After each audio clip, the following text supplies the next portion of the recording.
I could be guilty of is misgauging the public by thinking people are like me. And I've admitted this. And I've tried to think of where I help the system, because nothing's perfect. And undoubtedly, the system's not one monolithic thing either. That's a psyop as well. But I realize that when I get up here and talk about all this horrible news sometimes, for people that are scared and not empowered, it may make them give up and have learned helplessness. But I believe in standing against a threat. I mean, you know, some guy comes and starts a fight with me, I try to defuse it, but they start swinging, I start stomping their butt in the ground.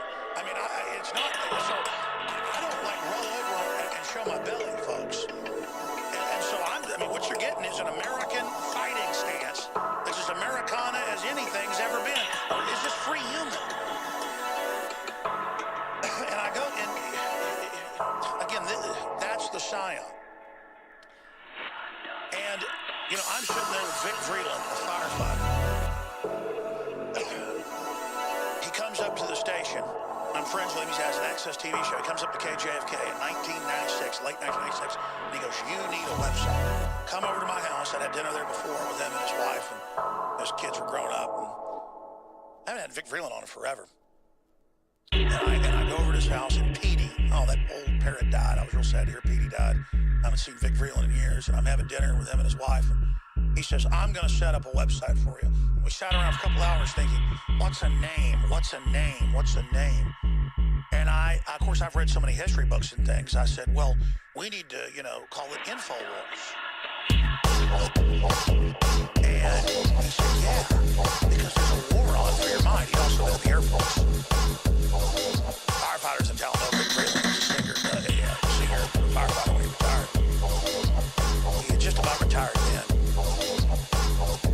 Last time I heard he retired out of a bath drop or something. Hey, we get Vic Vreeland on? That was a great guy. That was a great guy. And I think he even filled in a few times for like Tom Valentine, that great Patriot talk show host. But I remember sitting there while Petey sat on my lap and I'm betting peanuts. Big old cockatoo. And we had a good Italian dinner over there.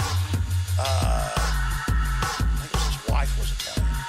But the point was, maybe Vreeland is, I don't remember. And I sat there, and that's where InfoWars comes from. And then I sit there and just, because back then people weren't getting the domain names.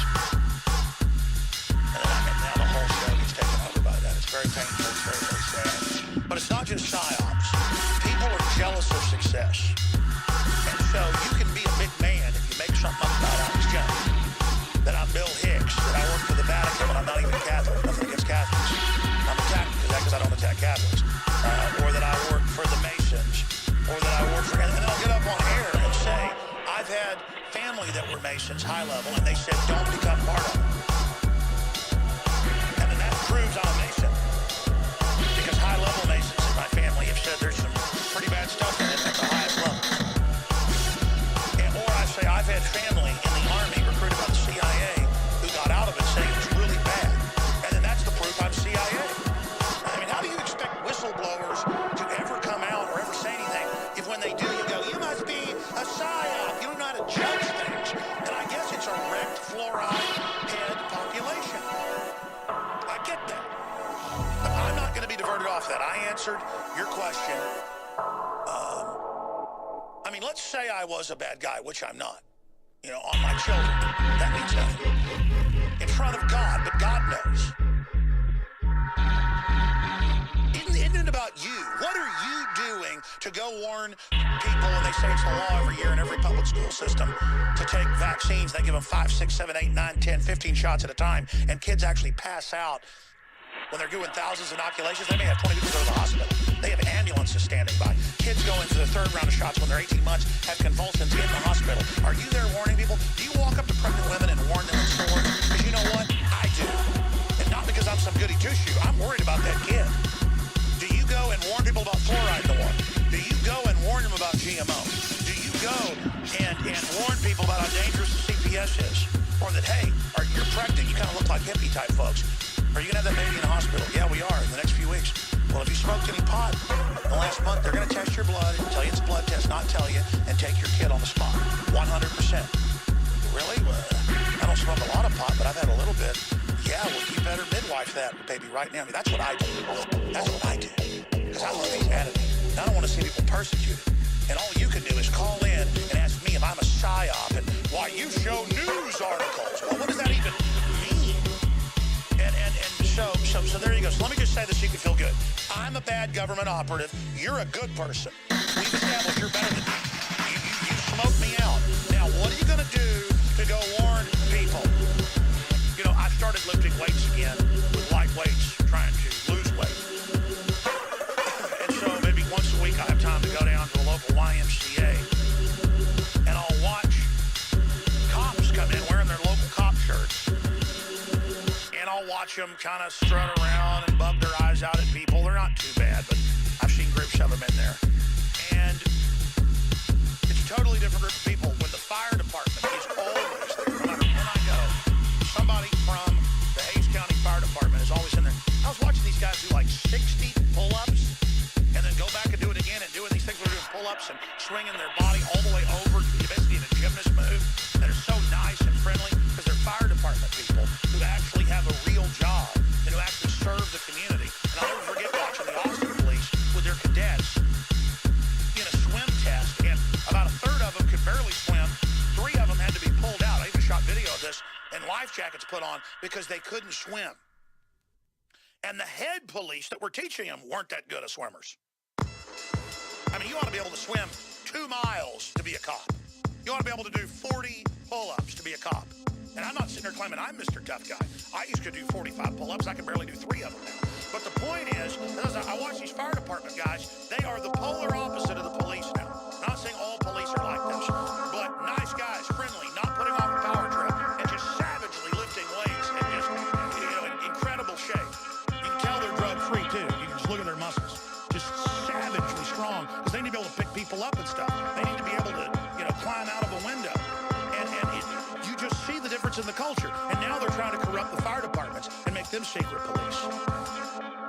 It's so disgusting to see that happen. And I've talked to a lot of retired people, read a lot of criminology. 30, 40 years ago, all they cared about with being a cop was that they were somewhat honest and really tough. Nowadays, it's about hiring little social worker bureaucrats who are on power trips and want to dominate you. Because a really tough guy is not going to want to dominate people that haven't done anything. A warrior is going to want to go after bad guys and defend innocent people. Not, I think you might have marijuana. I'm going to stick my hand in your rectum and then your vagina. I mean, that's totally illegal. But their supervisors are told they're allowed to. It's a disgusting power trip by people that can't even swim. Alex, listen to me. I'll say it again. You better put them in a camp before they put you in one. As George Orwell wrote in the 1930s when he saw what the communists were going to do. If a man comes to put a bomb in your mother's house, put a bomb in his mother's house first. They, if they could, would put you and I in a concentration camp. No, they call for our arrest all the time. I mean, they call for ending free speech. They love it. Yeah, and look at this. The same bastards who try to push through the fairness doctrine to put me out of business, they're the same sons of bitches who are right now doing everything against the American no way. Everything imaginable, whether it's seizing guns, seizing speech, seizing property, or pandering to the enemy. It's the same SOBs all over again. That's why they want us silenced. It really is true, and I'm sure you've seen the Bill Ayers witnesses from the trial, the FBI informants. It was later confirmed in the trial of the Weatherman. They were talking about putting 50 million conservatives in forced labor camps and licking their lips talking about beating us and killing us and shooting us. And then they had a White House petition countering my Piers Morgan petition a few months ago saying, let's have federal militias to go confiscate the guns. They dream of some red terror Lenin takeover. I mean, these people really are nuts. I know you've got chills out there, some of you listening right now, and that's because God is calling. And God's creation that you are bathed in, the time-space continuum is calling for you to be what you were born to be. Before God formed you in your mother's womb, you had a destiny, and the enemy wants to destroy that destiny and is jealous because the devil is never a maker. The devil is a counterfeiter and a twister, and any culture that sells out to the devil becomes what you saw in Nazi Germany, communist China. Look at Haiti.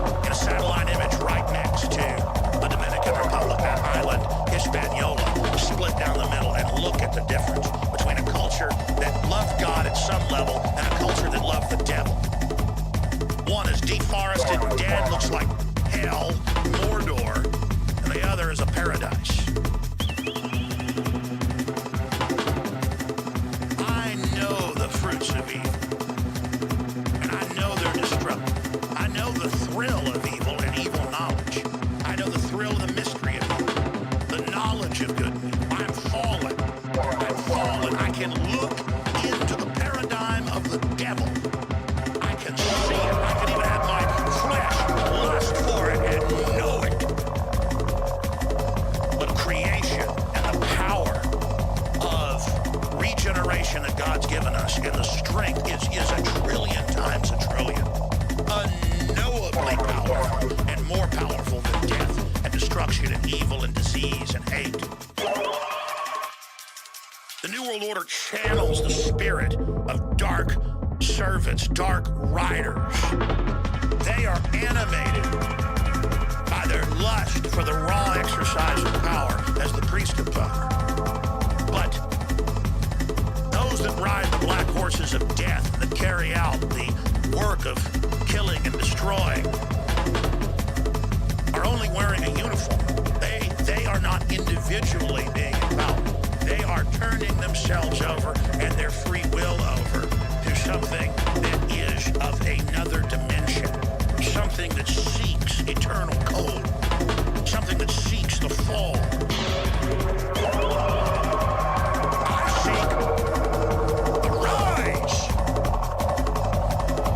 Not enough of me philosophizing off into the nether regions of the universe, across the great gulfs of the time-space continuum, echoing throughout.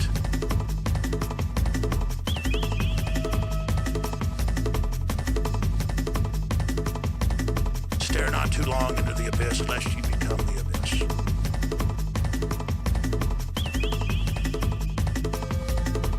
Dianne Feinstein has stared long into the abyss. Dianne Feinstein, I can look at her. She is possessed, ladies and gentlemen. You can call it whatever you want. That is an entity. An entity.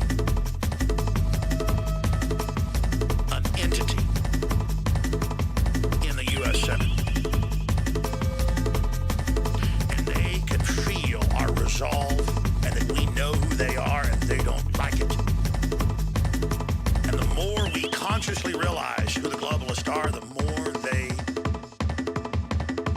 writhe in the knowledge that we understand their lie. Because for them, they've already crossed the void. The lock refuses the key when the master's calling their name. They are now slaves.